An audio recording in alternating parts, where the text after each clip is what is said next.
A'udzubillahi minasyaitonirrajim. Bismillahirrahmanirrahim. Alhamdulillahi rabbil alamin. Allahumma shalli wa sallim wa barik ala sayyidina Muhammadin wa ala alihi wa ashabihi ajma'in. Rabbi shrah sadri wa yassir li amri wa lisani yafqahu qawli. Allahumma shalli wa sallim wa barik ala sayyidina Muhammadin wa ala alihi haqqa qadrihi wa miqdaril azim. A'udzubillahi minasyaitonirrajim. Qala musannif rahimahullahu ta'ala wa nafa'ana wa zana bi ilmi darin amin. Qala Sayyidi Syekh bab pada menyatakan saksi nikah. Jadi yang semalam sudah kita bahas tentang wali akrab dan wali ab'ad dan perpindahannya sampai ke wali hakim. Sehingga pada faktanya yang namanya wali hakim itu diperbolehkan jika sudah tidak terpenuhinya lagi wali akrab dan wali ab'ad. Gitu ya. Pada menyatakan saksi nikah yang kita bahas selanjutnya ini adalah tentang seorang laki-laki yang akan menikah dengan seorang perempuan dan ada 2 orang saksi ya. Saksi itu bagaimana persepsi Syekh Muhammad Arsyad Al-Banjari dalam konteks apakah saksi itu harus memenuhi syarat sebagai seorang saksi atau bebas saja yang penting laki-laki ya. Bermula, jadi fokus jika ada kalimat bermula itu mubtada ibtida pemulaan ya. Jadi ceritanya ini kan tidak jauh daripada saksi nikah saja. Yang harus akan saksi nikah itu ada padanya 13 syarat. Jadi seorang saksi itu mau kada mau harus memiliki 13 syarat ya. Pertama Islam, kedua laki-laki, ketiga 2 orang. Jadi yang kita bahas dulu dalam kitab nikah atau fikih munakahat biasanya nyebutkan 2 orang kan ya. Di magang kemarin juga sama ya. Ketika kawan-kawan magang di KUA konteksnya juga sama ya. Keempat merdeka, kelima akil berakal, keduanya. Jadi jika ada 1 orang yang junun atau 1 orang yang tidak waras atau 1 orang yang mungkin tidak berakal maka tidak sahlah pernikahan tersebut. Keenam balik, jadi jika anak-anak masih belum bisa menjadi seorang saksi. Ketujuh melihat keduanya maka tidak harus orang yang buta. Jadi dianjurkan saksi itu melihat dengan apa yang disaksikannya. Mohon izin maaf untuk yang buta belum bisa menjadi seorang saksi gitu ya.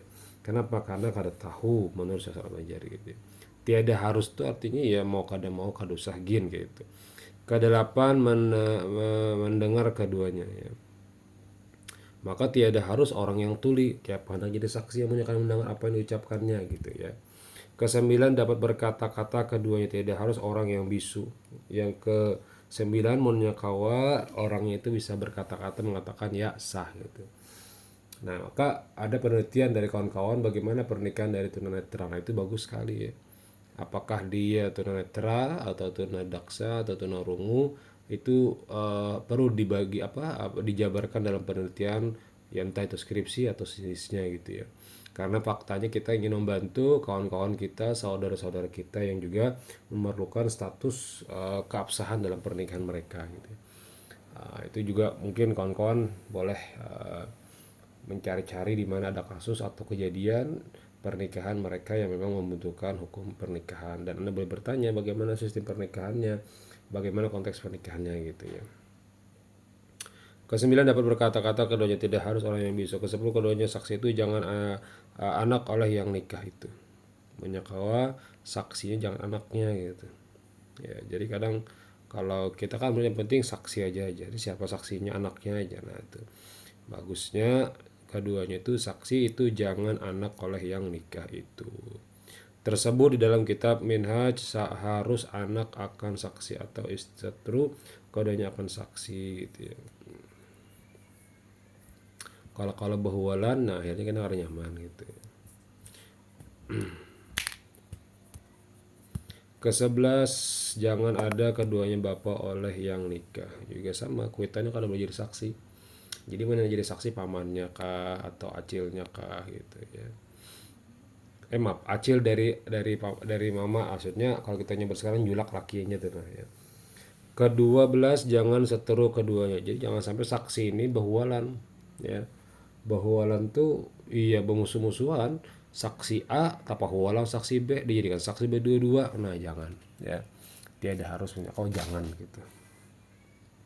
Ke-13 adil keduanya maka tiada sah orang yang fasik akan saksi nikah. Makanya biasanya di awal-awal sebelum pernikahan mengucapkan istighfar itu diantara hilah bahilah sekira-kira jangan sampai terjadi hal-hal yang fasik dalam kehidupan mereka selama ini. Apakah bila orang dua salah satunya itu daripada tiada balas tersebut itu maka tiada harus akan saksi nikah. Munnya kada memenuhi cari yang lain aja. Nah kayak itu bahasa Banjarnya. Ya. Bab pada menyatakan ijab kabul. Arti ijab kabul itu wali pada laki-laki yang mau dinikahkan itu demikian aku nikahkan kau di kau akan si anu dengan mahar sekian. Dan oleh si kabul artinya laki-laki nikah tadi mengatakan hamba terima menikahi si anu dengan mahar sekian. Dan biasanya bahasa Banjar aja kadang kali. Aku nikahkan naik kamu anakku dengan mahar 1.000 rupiah dibayar tunai. Enggak ulun terima nikahin kawinnya anak pian binti si A dengan mahar tadi si bayar tunai. Itu saja. Bermula jika bapak perempuan itu akan walinya demikian katanya aku nikahkan engkau akan anakku si anu dengan mahar sekian maka dijawablah oleh laki-laki. Nah dijawablah itu ya kita ini menggoyangkan tangan kah atau langsung kah atau secepat dari habis akad tadi ya. Kau terimalah menikahi akan anakmu si anu dengan mahar tersebut itu. Wassallallahu alaihi Muhammad wa alihi wasallam. Bermula jika nininya akan perempuan demikian katanya kau nikahkan akan dikau akan cucuku si anu. Jadi gini ya. Jadi ada versi penyebutan ini ya. Nah, jadi kalau dari abah itu biasanya kai. Kalau dari mama biasanya nini, tapi tetap kai juga lakian.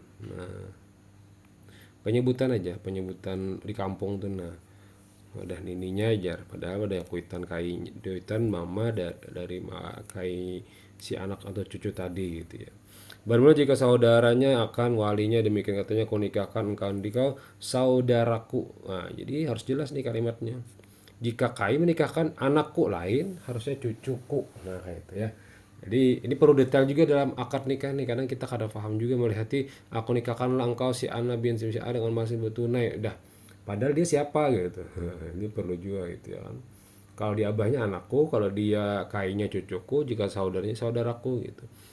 Bermula jika anak saudaranya itu cucu saudaranya atau memerintah atau cucu memerintah yang demikian merdekakan atau cucu yang merdekakan dia akan walinya demikian seterusnya.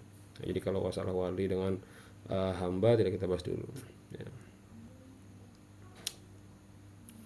Bermula jika ini berwakil, ini masalah wakil kepada seorang laki-laki demikian katanya wakilnya ku nikahkan akan nikah akan si anu cucu si anu yang berwakil ia kepadaku. Nah ini ada yang ajak kita dengar lah.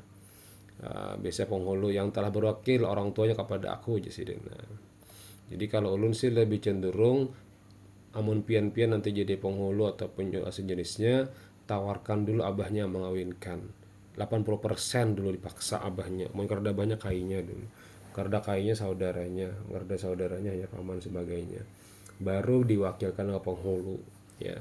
Kenapa terafdol saja yang menikahkan adalah orang tuanya. Nah, kenapa mungkin di Indonesia aman-aman aja tapi kalau bagi mereka yang tidak paham akan muncul persepsi kenapa yang menikahkan penghulu kada abahnya jangan-jangan anak pintaan nih jangan anak dapatan nih. Nah itu jadi muncul karena sugesti-sugesti yang kada baik gitu ya. Padahal ya sudah berwakil di kamar kah di luar kah aku wakilkanlah engkau untuk menikahkan anakku jadi si penghulu aku terima wakilnya untuk menikahkan anak pian si A binti si A. Nah itu boleh aja boleh dan sah-sah aja gitu nih.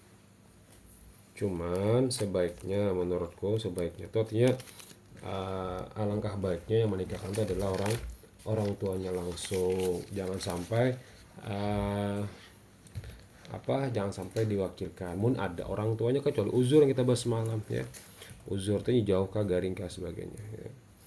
Bermula jika saudara berwakil aku nikahkan akan nikah akan si anu saudaranya si anu yang berwakil. Nah jadi kalau ini ada saudaranya berwakil maka penghulunya harus alim yang berwakil ini saudaranya maka sebutkanlah yang saudaranya yang berwakil jangan sampai abahnya kan ada misalnya ya. Nah, jadi pian-pian harus bujur jeli karena menjadi yang lakiannya inilah bidin belum ada penghulu yang lakiannya yang jadi penghulu kayaknya harus jeli melihat siapa yang diwakilkan nih abah kah saudara kah paman kah kai kah maka sebutkan yang saudaranya yang pamannya yang kainya berwakil lawan aku. Nah ini kenapa saat abang jadi kalau aku melihat pola pikirnya seperti ini karena ingin menghindari daripada ikhtilaf khilafiyah ya. Jangan sampai terjadi kada jelas dalam mengucapkan akad nikah atau wakil nikah ya.